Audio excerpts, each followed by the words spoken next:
Hey y'all, it's been a minute and I have to apologize. Life has been chaotic.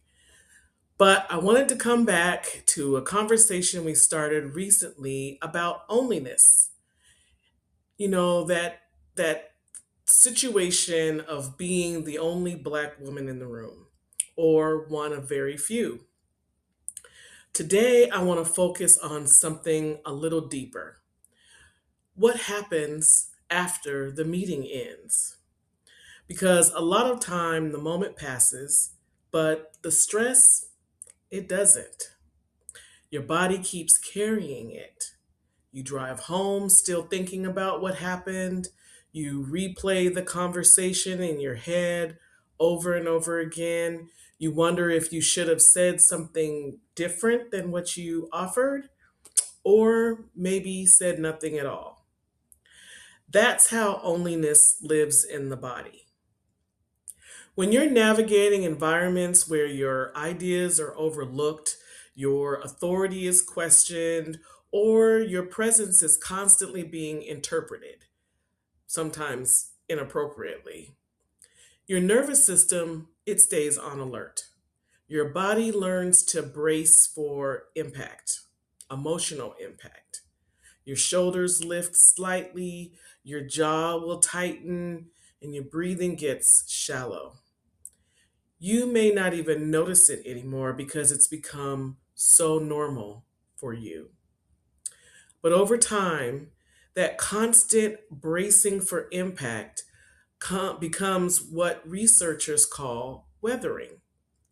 It's not one big traumatic event, it's really about the slow accumulation of stress, day after day, meeting after meeting, year after year.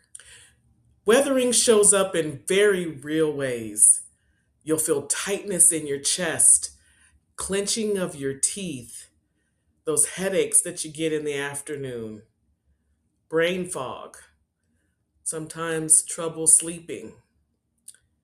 At other times, it's feeling emotionally drained even when the day didn't seem that dramatic. Sometimes it shows up spiritually too, like a quiet disconnection, a loss of joy, the feeling that you're always performing strength. So today, I want to offer something practical because naming the problem, it's important, but we also need ways to interrupt the accumulation. I'm talking about small practices that help your body reset, whether you're in a cubicle, an office at home, a hospital hallway, or a classroom, or maybe even sitting in your car before driving home. These are not big wellness routines, these are micro practices. These are things you can do in 1 or 2 minutes to tell your nervous system you're safe right now. Let's start with practice number one. That's the shoulder drop reset. This one's really simple. So sit back in your chair, drop your shoulders intentionally. Then inhale slowly through your nose for 4 seconds. Hold it for two, and then exhale slowly through your mouth. Now do that 3 times. As you exhale, imagine the tension leaving your shoulders. You're telling your body the meeting is over. Practice number two is the hand press grounding, and this can work anywhere.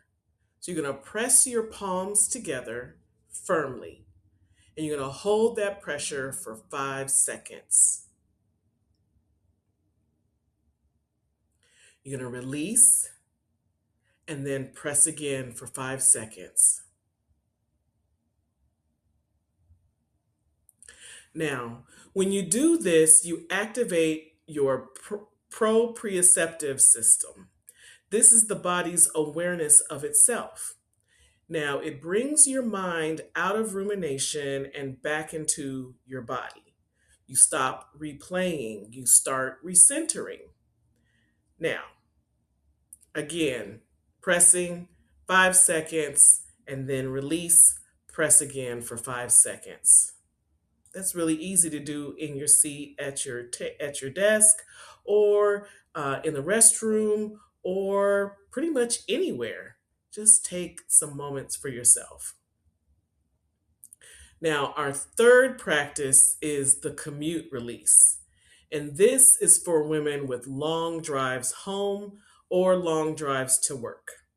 So before you start the car, just sit for 1 minute and place one hand on your chest. The other hand goes on your stomach. And you're going to take 5 slow breaths and say quietly to yourself, work stays here. Place one hand on your chest, one hand on your stomach, and take 5 slow breaths. While you do that, say quietly to yourself, work stays here.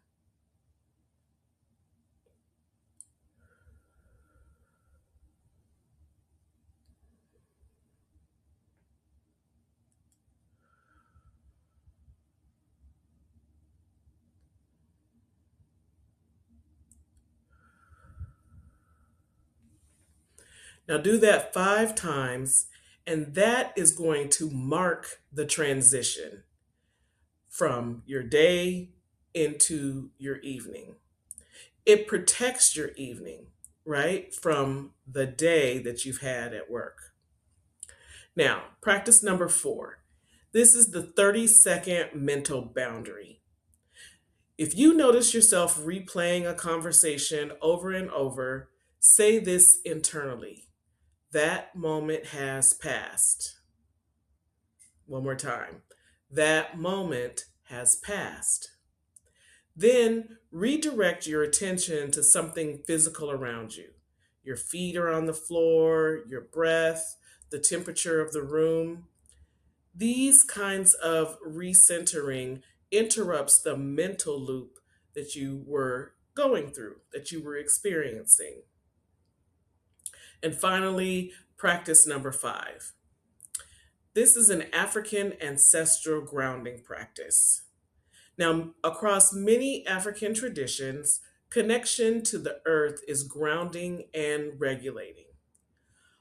Whenever I return home, one of the things I like to do to reground myself is to put my feet in the water at the beach. So, one simple version of this practice is intentional grounding through the feet. If you can safely step outside, even briefly, place your feet firmly on the ground. Now, if that's not possible and you're indoors, press your feet, bare feet, firmly into the floor. You're going to close your eyes. Imagine roots extending from the soles of your feet down into the earth. While you do that, take 3 slow breaths. And remember this: your ancestors survived unimaginable pressure, and they also knew how to return to themselves. You are allowed to do the same. I get it. None of these practices erase the reality of onlyness. They don't pretend harm doesn't exist, but they help your body recover faster. They interrupt the accumulation. They protect your nervous system. And that matters, because the goal isn't just surviving these spaces. The goal is remaining whole while navigating them. So this week, try one of these practices. Not perfectly, nobody's perfect, just intentionally. And if this conversation resonates with you, share it with another Black woman who might need it. because the more we name these experiences out loud, the less alone we are in them. I'll see you in the next video.